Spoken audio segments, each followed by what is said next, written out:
for our Poltergeist cast.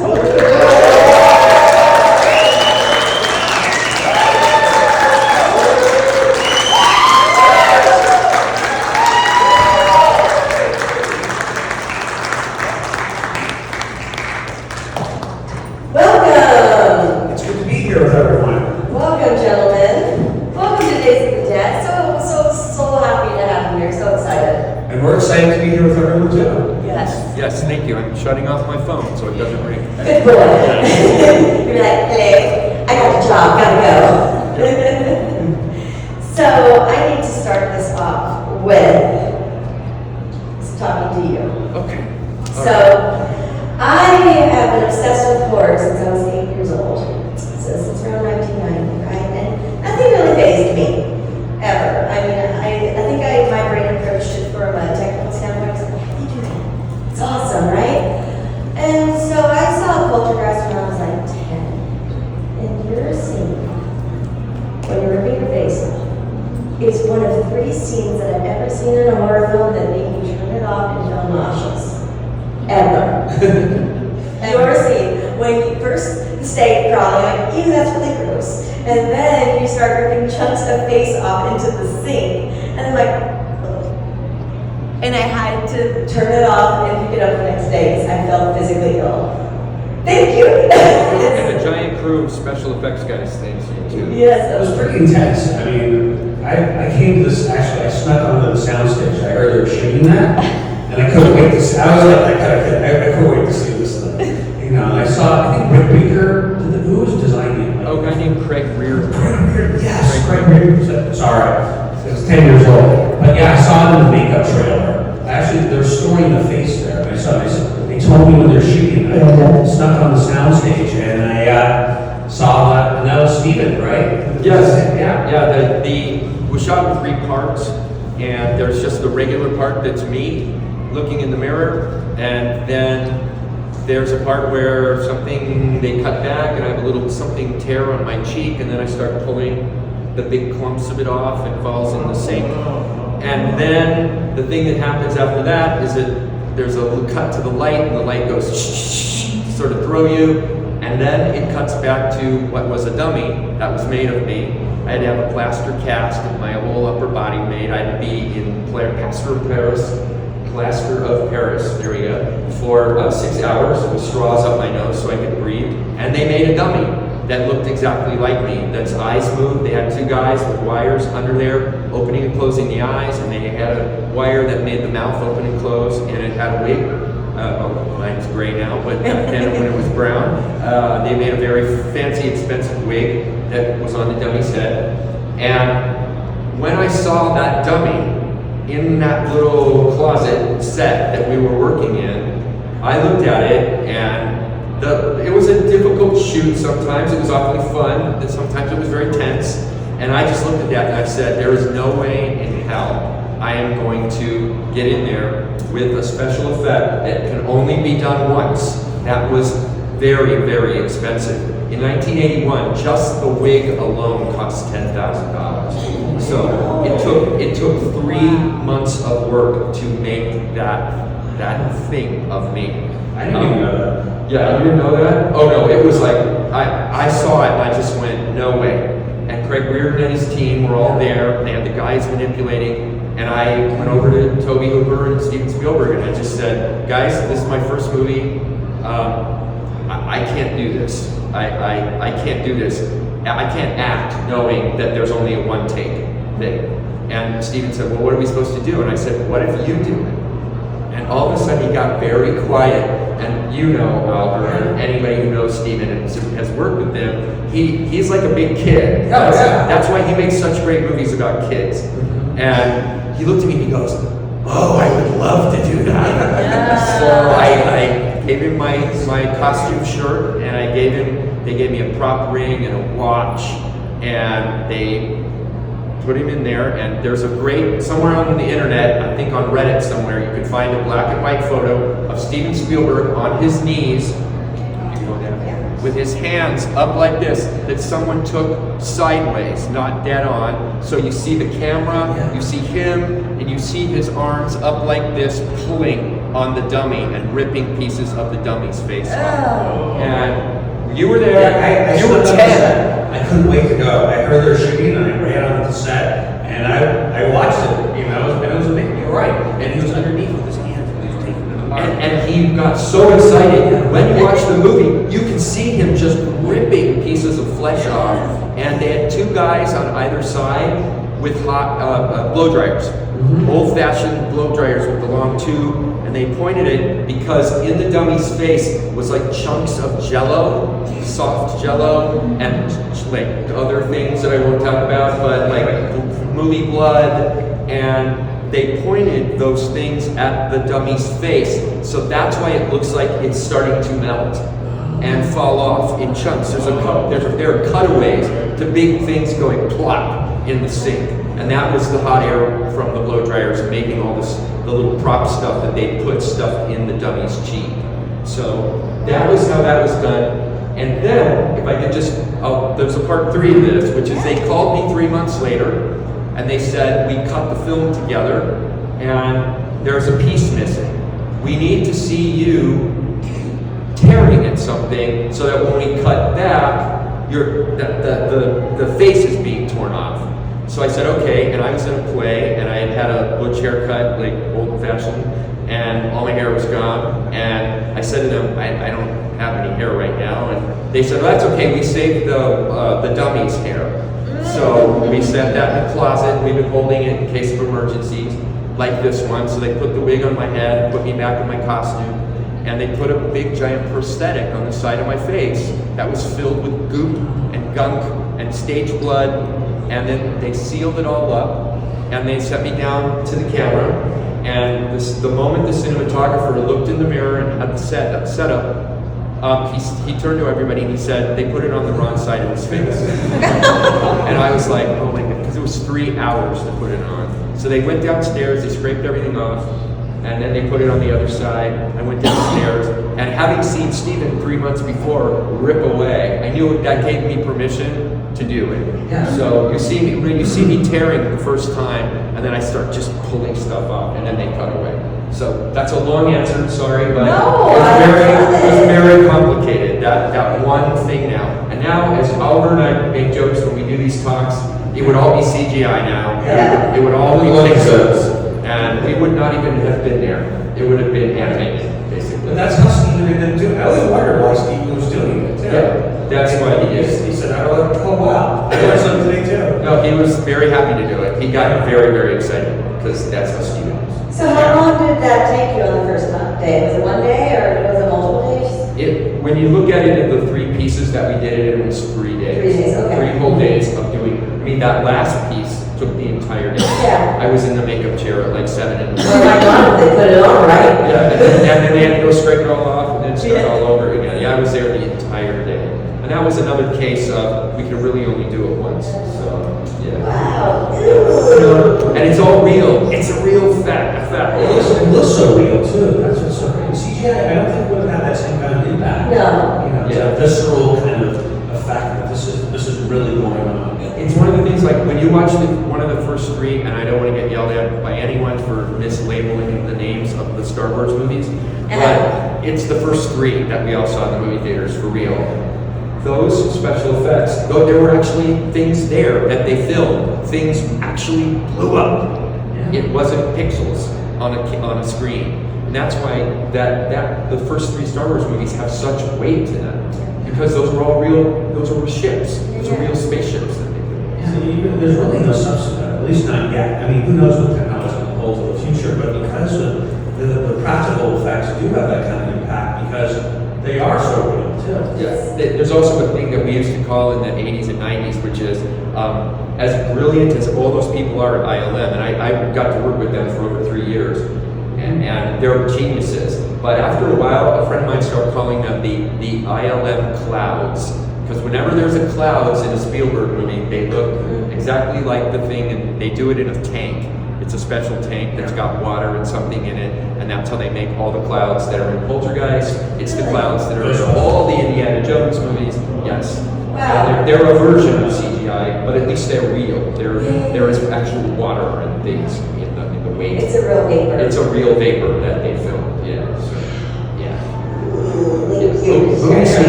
secrets. Oh my gosh. I'm still scared. I got to see, I had the privilege, I was telling you every time about this, I got to see Poltergeist on screen in the theater for the first time last year. And it was magical. I've never had that experience. It really is true. I mean, and you know, it's funny, they re-released it a year ago, and I saw it for the, like, I saw it as an adult, and I'm like, this film really holds up if I say so myself, too. And I think the core reason why the film plays so well, it doesn't matter, the effects are secondary to really the story of the Poltergeist. You get to know the family, you really love them. And those things are going to be timeless. And 100 years from now, the movie's still going to play because you're feeling for all those characters and all the relationship piece of how a family cares about each other. And it's a very slow burn for Poltergeist. You get to know them. Really not that much if you watch the movie. It really goes on for the first act, in those first 30 minutes or so. But it's important because you understand them, you care about them, you love them, and then the things begin to happen. Well, and the stuff's fun in the beginning. Yeah. When you watch Poltergeist, when the little girl slides on the floor, done with a magnet, right? Is that, I think, whatever? no, I think it was rotoscoped and with wires, wasn't it? I think it was wires. It was Yeah, wires. they took the wires out digitally, but I mean, like, it's fun when the little girl slides across the floor, or they see something, or somebody makes a funny noise. You laugh about it when you watch the movie. But even before that, it's set up as a comedy, right down to dropping the beer on the ground. They were setting that up as a comedy. And when was the last time you ever saw parents smoking dope in a movie? Yeah. That movie is rated PG. They would not be able to do that now. Having that scene in a PG rated film, it would not exist. It is so true. You know, it's funny, when you think of horror movies today, usually the family's dysfunctional, they have problems, and there's issues, and it's very dystopian and dark. And Poltergeist is the exact opposite. This family, you're right, and the family's just having fun, and they're playful, and they're the perfect family. It's that great, the thing that Craig T. Nelson does with his stomach, where he sucks his stomach in. Yeah, it's great, and so that's how they throw you off guard. Yeah. Because you're laughing, you're going, well, I thought this was supposed to be fun, like a haunted house movie. Yeah. And it tricks you. So, and it slowly takes you in, and then things begin happening, and then it becomes a little scary. Yeah, and then it does not let up once they get going. Yeah. Yeah. And they plan, and it's amazing. I'm amazed when I read the script, and even years later, no one ever did anything that played on all my childhood fears, the clown dolls and trees and all those things. You've never seen that in the cinema before Poltergeist. Yeah. By the way, I hate long movies. Like, I love an 80-minute runtime. There's nothing I love more than an 80-minute runtime. This is almost 2 hours. It doesn't feel like it. It really doesn't, though. No, it's really You true. said it's slow burn, but there's no really dead parts where you're like, I'm bored. No, and I think that's really the key. You know, a film, I think sometimes they cut movies so they can put more showings in it. And I think you really should cut them for how they feel. And if it plays well, you can have a 3-hour movie that you just sit there and you love and you get into. And you can have an 80-minute movie and you feel like, wow, that feels like 3 hours. Yeah, it's true. Yeah. It's true. Okay, so one more question for you guys before I throw it out to the audience. I would love to know about you two personally. I would love to know about your acting journey. How did this craft start for you? Before I did Poltergeist, I almost had no acting experience. I grew up in New York City, and my mom was friends with a casting agent, and she said, oh, it's pretty good, you should do something, you should do some commercial. My mom totally ignored it. So we moved to Los Angeles, and again, I was watching kids on TV, and I said, I can do what these kids do. And, my mom really didn't take it seriously. I had to convince her, and she put me in a commercial workshop class.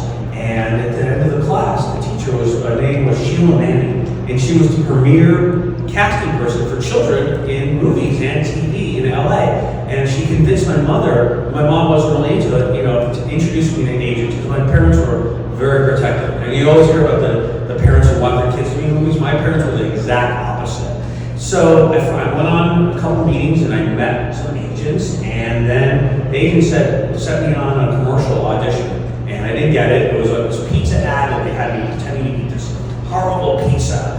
And I got one commercial, and that's how I got in the union finally. And then there was an open call for Poltergeist. And an open call was when anyone could go off the call. I think at this point, they had looked everywhere for a little kid in the movie, and they were desperate, I guess, because they were getting ready to shoot. And they asked me during the pre-audition, they said, Oliver, what are you just afraid of? Because they're looking for someone who is like the character. And I said clown dolls, and I had this tree, and I told them how I grew up in this haunted house in New York City, which I still believe to this day was actually really haunted. So I said, this kid is really like Robbie Freeland. And then they had Andy Lawrence, and and the sides, which are the actual dialogue. And I was kind of struggling with it, you know. And they said they just wanted me to be natural. And so I met with an acting coach, and acting coach took me through the lines and said, just be who you are and put that in early in the scenes. And I came back and I read, and they liked it. And then they had me scream, and I tried to scream, and nothing came out. I couldn't scream. And then Toby Hooper took me aside and said, you know, Oliver, the secret to a great horror movie is to scream. You got to be able to scream. So then I met with another coach, and believe it or not, there's people in Los Angeles that will actually teach you how to scream.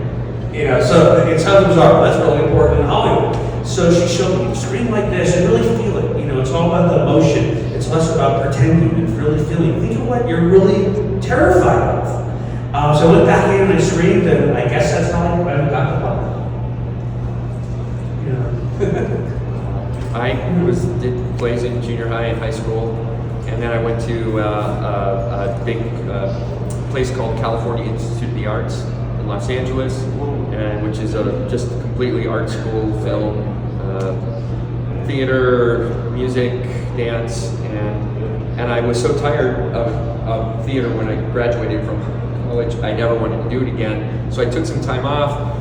I went to work for my dad, and my dad ended up working. He worked in the movie industry, so he brought me along as his assistant on a movie. And my dad said, "You have to do something. You can't not do anything." And the movie was 1941, which was a Steven Spielberg movie, and our office was next to Steven Spielberg's office, so I got to know him.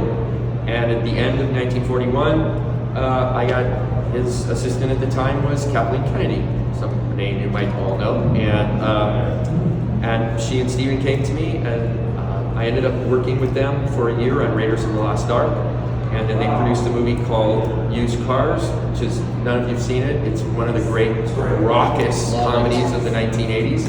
It's totally R-rated. It's a hard R. It's a crazy movie. Yeah, and it's funny. And then after that, I quit working for them, and I went back to being an actor again. And a month later, I was in a play in Los Angeles, got reviewed in the LA Times. I got a great review, and 3 days later, my phone rang, and it was the casting agency, Fenton Feinberg. And they said, "Hi, apparently we know you." And I knew that because I'd worked with them for 2 years with Mr. Spielberg. And they said, "Oh, Steven read this review. Yeah, you apparently were really great in this play, and he misses you, and he wants you to come in and audition for the movie." And I said, "Which one?" And they said, "Poltergeist." And I said, "There's kind of no role for me in that." And originally, the role of the ghost hunter that I played was written for a Japanese-American guy. And they had all these auditions, and they didn't find anybody. So Steven went, "Well, here, I read this great review. Marty was in this play. Let's get it back." So I went and read for it, and as I was telling somebody a few minutes ago, I practiced driving to the audition on the 405 freeway in Los Angeles, because knowing it was a horror movie and I was going to have to scream a lot. So I was screaming in the car on the freeway.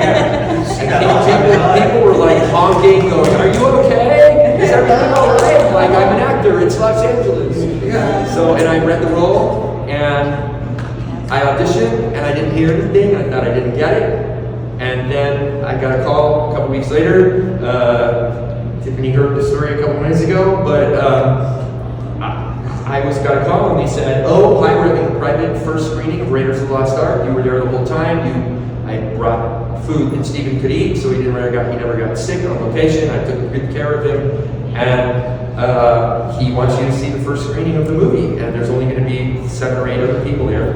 So I showed up at Paramount, and there was nobody there. And then Steven pulled in his fancy car, and he said, "It's nice to see you. It's been a long time. I know you're in a play." I said, "Yes, I am. I got a great review." He goes, "Yes, I read it." He goes, "And you're also going to be in a movie, I hear." And I said, "What are you talking about?" And he looked at me and he said, "Congratulations, we cast you in Raiders. This is Poltergeist. This is the kind of man Steven Spielberg is. If anybody is interested." He looked at me and he said, "I wanted to be the one to tell you personally, to thank you for all you did for me during Raiders. And he said, you kept me alive and you kept me healthy." And he said, this is icing on the cake. He said, "You were the best person who auditioned. So you'll be starting in about 3 weeks on this film." So it was unbelievable. This is the kind of guy he is. He's a wonderful human being. So, and then I turned to him and I got really nervous and I said, we still get to see Raiders, don't we? He said, yes, don't worry. And so, just as a little like ending on the story, when we got in the movie theater, the only people there were like Steven Spielberg and George Lucas and Harrison Ford and the president of Paramount and Kathleen Kennedy and me. And getting to see Raiders of the Lost Ark on a big giant screen, no one had seen it before, no one knew what it was. People were making fun of it in advance before it came out. Oh, this is like Dad's Saturday serial adventure. And we knew at the end of the movie, I mean, the 10 people that were in that screening room that night went crazy. Yes. And I just remember looking at him going, that's what we made? And he goes, yeah. So, yeah. Did you know, like, I remember I saw Raiders on Poltergeist. Where Steven said, I made this little movie, and everyone was invited to just go see it at lunch. He didn't mention what it was, and some people showed up, and they showed it in the big screening room at MGM. And I watched it, and when the lights came up, Steven was sitting behind us, because I guess we wanted to see what we all thought. And I was like, I walked up and I said, that film was amazing. And then they said, okay, let's go back and continue shooting Poltergeist. Oh my God. So, yeah, and we had about a 12-year age difference or so. When he was 10, I was like 22 or something. So I didn't get to interact with Oliver a lot. And then about 12 years ago, we did one of these events in Indianapolis. Were you there? Or? Yeah, you were. And I'm like looking at it going, Oliver. Only I called you Ollie because that's what you were when you were a kid, and now he's Oliver. And since then we've done several events. And 2 weeks ago we did London Comic Con together, and signed autographs. And it's a lot of fun just hearing what people think, because at that time there was no social media, and I always wondered, what are people thinking about this movie? What are they feeling? And it's so great years later to hear what kind of impact this movie had. 40 years from 82. Yeah, because we get told so many people, oh, this I saw this when I was a kid with my parents, or I watched this on television, or your story, or you watched it up to a point. And somebody else told me a story yesterday that it was like they were wandering in a friend's house, and the dad left the TV on, and all that he saw was somebody pulling their face off on TV and ran screaming out of the room. I thought you said all you could see was static. But I mean, we forget that Poltergeist was the fourth highest grossing movie of 82, right after E.T., and I think there were a couple of super famous movies, but we competed with E.T. For those of you who weren't around then, the Life magazine and Time magazine and Newsweek, those two movies were on the cover of everything, and it was called The Summer of Spielberg. And everybody went crazy. And back in the time where there weren't gigantic multiplexes where they could show the same movie in 10 theaters, they would only show it like in 2. And you would wait 6 or 7 hours outside the movie theater to see it. Hours. You wait in line. I saw it at the Cinerama Dome in Los Angeles. And you would wait 6 hours in line to see a movie. You were happy. You were so excited. You were happy. I did that for Empire. Yeah. I remember I saw it. I waited for like 4 hours to see Empire when it came out too. Yeah, and they used to do really fun things. I know this is kind of off topic, but when The Exorcist opened in Los Angeles, it played in one theater. You can't even imagine that. Westwood, right? In Westwood. Yeah. And on the side of the movie theater, huge movie theater with 3,000 seats, like a movie palace, basically. And when you were waiting in line, what you did was you looked up on the side of the building, and they had built on the side of the building the window that's in the advertisement. They had a light in the window, and they had a fan inside with the curtains blowing. And so you're waiting in line and you're looking up at this, and you think now, they have great posters now and everything, but they used to do stuff like that in the 70s and 80s. And all day long, you'd sit up there and you'd look at that window. I waited 6 hours in line to see The Exorcist. And the whole time you're in the line, all you see is this window, and then if you listen really carefully, you hear like screaming coming from the room. Oh yeah, it was so much fun. They did things like that. They did things like that. I remember for Star Wars, they didn't think the film was going to be successful, believe it or not. And I saw it in New York City. They thought it was going to bomb, I guess. So they were handing out paraphernalia. They were handing out pins that said, "May the Force be with you." And that. Yes, and E.T. was written off. E.T. Was originally supposed to be in another studio, like at Columbia, I think. And Columbia's like, we don't want to make this stupid movie for kids about a little talking alien, and they gave it to Universal. And this was Spielberg attached to it, and they took it to Universal. And Universal saved it. The movie only cost like $10 million. It was nothing, and they thought it was a stupid kids movie. And then when it opened, it was for a while it was the highest grossing movie ever made. So. And people were in the theater. It's weird to see adults bawling, sobbing, and to get that experience of everyone crying when they're watching E.T. too. So yeah, it was a powerful Spielberg summer. It was. Like you said. Wow. Those are great stories. I could talk to you guys for forever about everything, but I can't. I gotta throw it to the audience. We have time for a couple of questions. Anyone in here?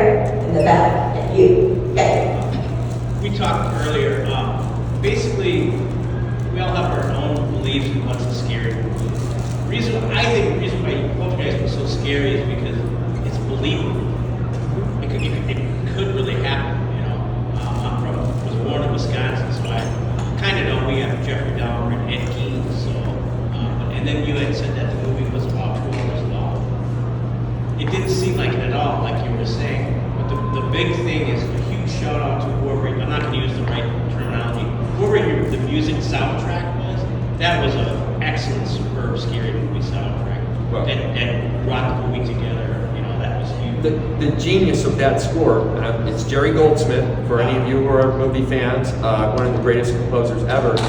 The fact he used a child's choir to sing the background while the scary stuff was going on, and that right off the bat, when the movie starts with little kids singing in the background. Look, it's movie It, there's a lot of children in there as well. Yeah. It's so weird. Even have, and we accept it today because it's out there, but to even have that vision, to know this is what we're going to do, that's truly amazing, I think. Yeah. I was somewhere the other day and I started whistling, and I kept going, what's that song? What's that? And then I realized, oh, it's the song from Poltergeist. It's that little children sing song that the movie starts off with, which is very happy at the beginning, and as the movie goes along, it gets scary. It's very eerie.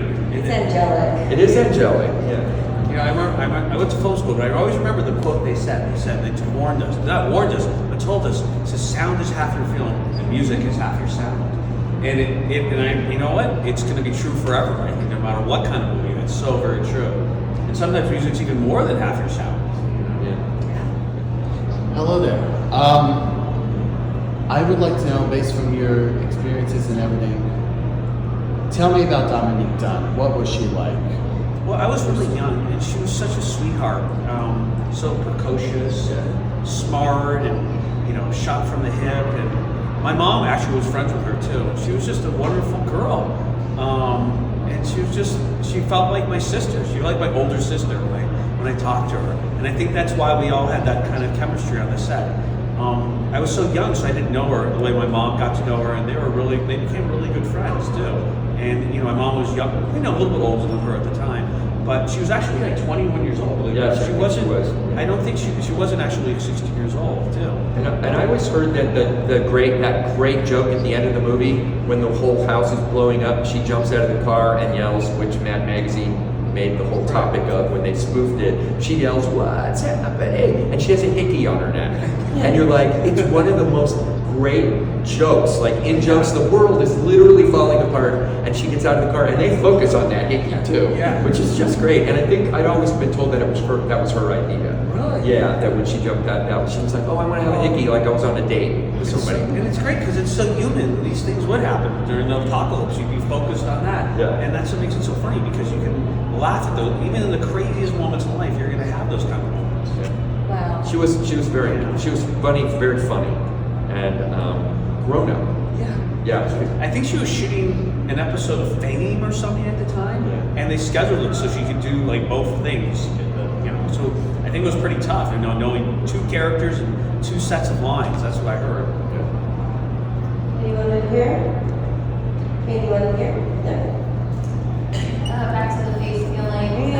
How long did it take you before you could eat fried chicken again after that? Okay, the scariest thing for me that I had to do on the movie was that I don't like chicken legs. And I also never learned, for those of you, most people know about this, if you don't know, when you make commercials or movies and you have to eat, they have a thing called a spit bucket, which is so that you don't have to keep swallowing stuff. I didn't know that because I came from the theater where you, like, if you're eating in a scene, you eat the food. And so I kept eating those chicken legs and I kept getting more and more nauseous. Because I just don't like chicken legs. And they were like, and finally, I think Steven wandered over to me and he goes, we do have a bucket, you can spit that out and, you don't have to keep doing it. It was a while, it's kind of, I never wanted to see one again. Because I think that scene was really hard because they have these things called key lights on movie sets where the light is in the right place and that's why it takes hours to put the lights up. And then they give you marks on the floor. And if you watch that scene again, I have like 5 marks that I have to hit when I walk. I have to open the refrigerator, and then I have to go to the sink, and then I have to go to the window, and then I have to go to the table, and then I go to the stove. And I was so nauseous from the taste of the chicken that I kept going, and I had to keep going, cut, you missed your light again. And at one point, Spielberg came over to me and he goes, you're from the theater. It's the same in a theater. You look for your light. What's wrong with you? And I said, I hate chicken legs. and I said, and I don't like steak either. And I have to, and the steak that I got out of the fridge was a real gross steak with blood in the package. I was finally, he finally and Toby Hooper just said, just go in the corner for a minute, take a breath, and we're gonna do one last take. And then that one, because Toby was always so calm, and Toby was just wonderful, wonderful guy. And the next time I did it, it was perfect, and they said, hooray! And the steak moved, by the way, because they had in the grout on the counter, they had a special thing that looked like grout, but it wasn't, and there was a guy under there with chopsticks, and he stuck the chopsticks up through the grout and moved the steak like this across the counter. And then when it got to the mark where he had to stop, there was another guy who had this huge metal syringe that was filled with gunk and blood and stuff that looked like bad rotten meat. And he shoved up the thing, and as I was watching, that's the steak kind of opened up and all the stuff like went all over. That's just another one of the effects was These guys are such geniuses. They're geniuses. I always wondered how it rolled. I thought wires, but I never knew. No, it was a guy with 2 Chopsticks? moving Really? it along like this underneath the counter. Gonna do that at home now. And if you watch the movie now, you'll see the steak moves over the ground. We're gonna watch it tonight. Yeah, you'll see it. I'm trying to think, what else should they look for? The tree, when the tree eats him. He's in the tree. I guess this is the big special effect, how it ate me. This is what it was. They just had a platform, and Toby said, just pretend like you're being eaten, lower yourself down, but at the same time, struggle like you're trying to get out. And that's all the effect was. And they sold it with the sound design. Yeah. So there really wasn't any big effect. It was just being on the platform, just lower yourself down, but at the same time trying to look like you're trying to escape it. So I guess it was all opposite. It was actually. There were often times we had no idea what we were going to see because, like, when the ghosts come down the stairs, there was nothing there, and we're all like, "What do we do?"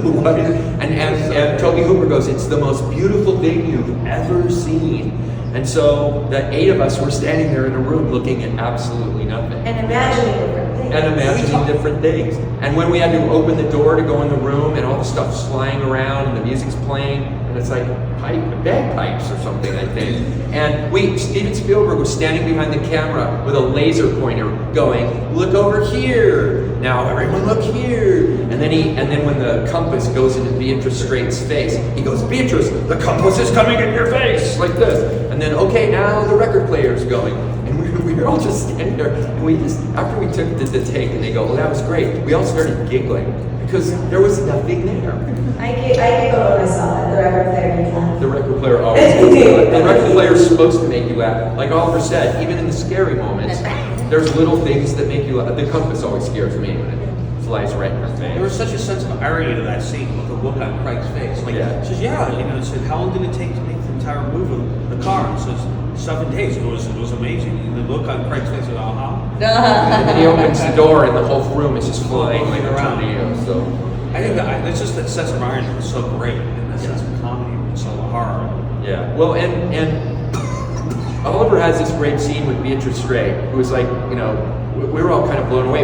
She just won an Academy Award a couple years before that for the movie Network, and she won Tonys in New York, and she's, you know, and all the rest of us are, you know, we're just like working actors in LA, and the movie smartly knows that after a lot of big giant stuff, there's a very long quiet scene where Beatrice Straight explains to Oliver who those people are.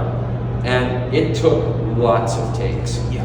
And the whole tone of the movie changes for, I think it's almost 5 or 6 minutes, that speech that she gives. And it was hard, and she had a hard time with that.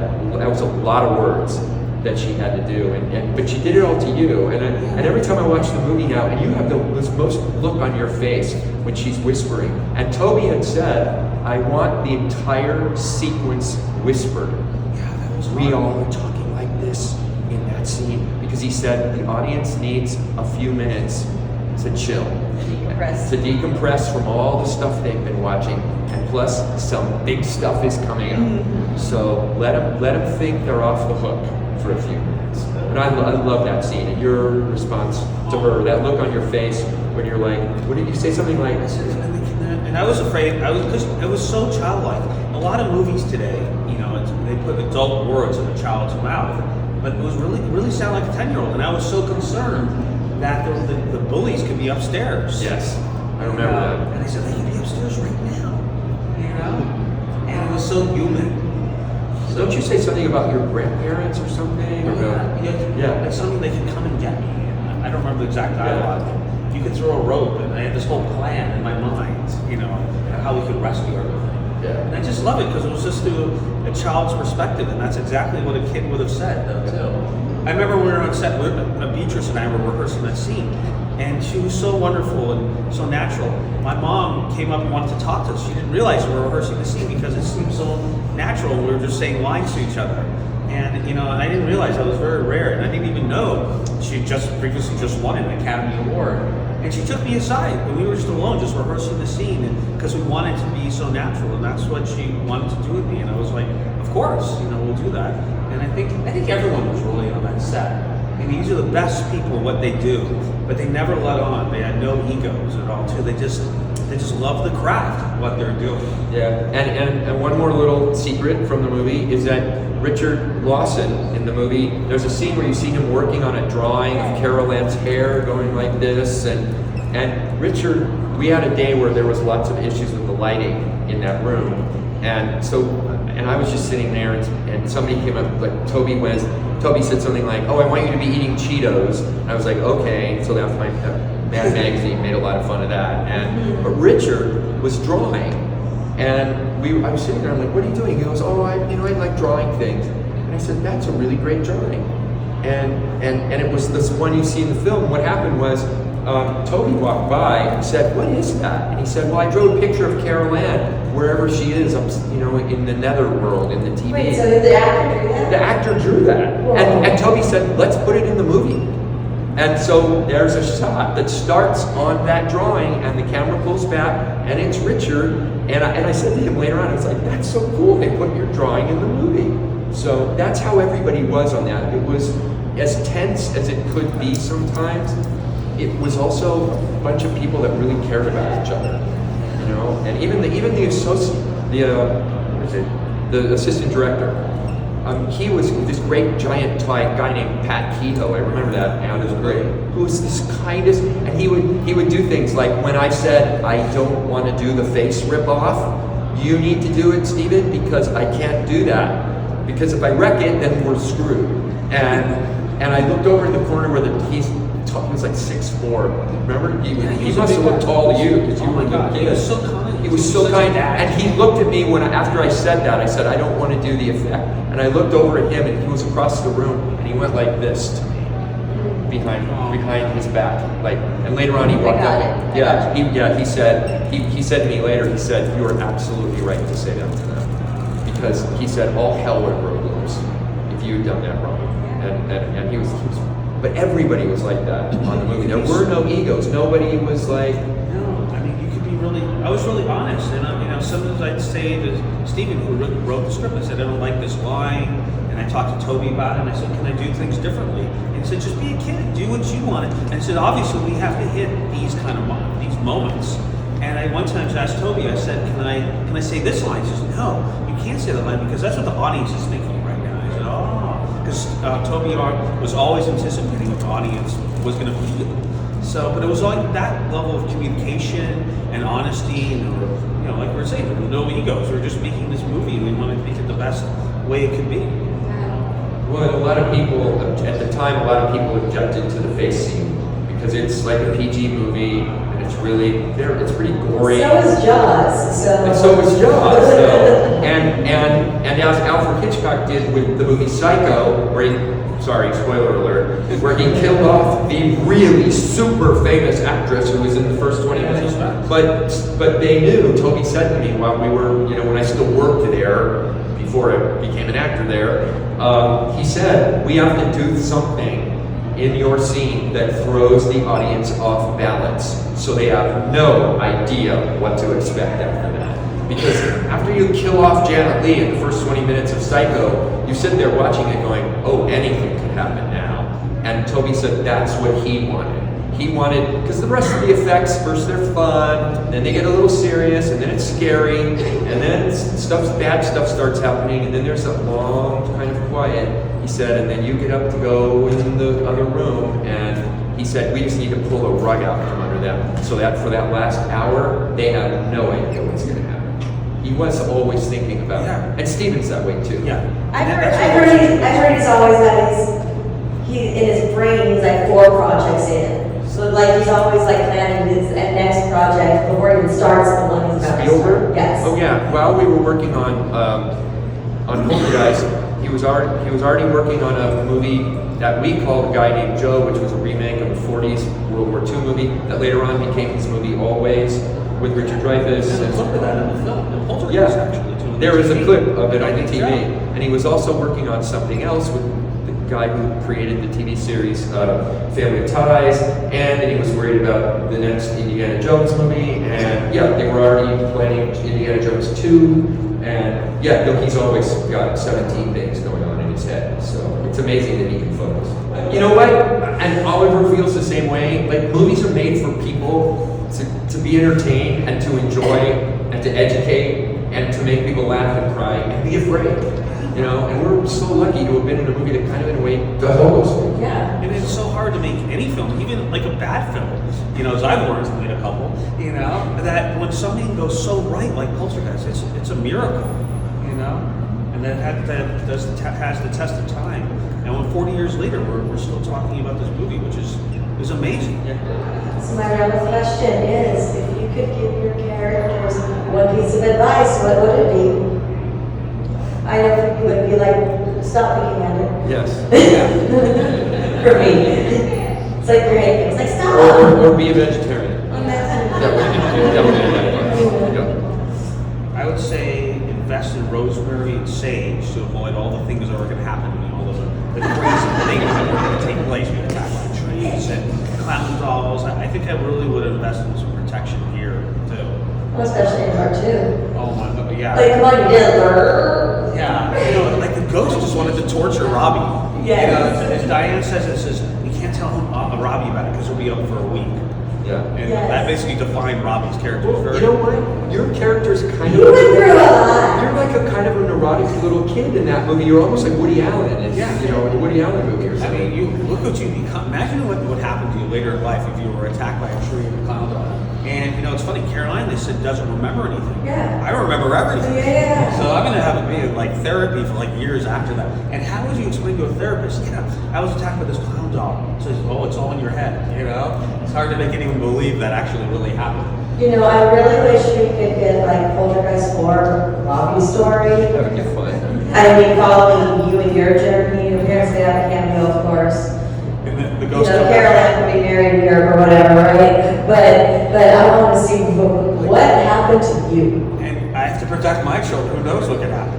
Exactly. I feel like and they want to know why you don't have a TV. I probably would have no TVs in my house. Hopefully Robbie will just be like. Well, in this day and age, it's all on the phone, right? So they're gonna come the phone down. And then come to your iPad. You know, there's no escape. That would be funny. That would be the update. Yes, guys, please give it up for these guys.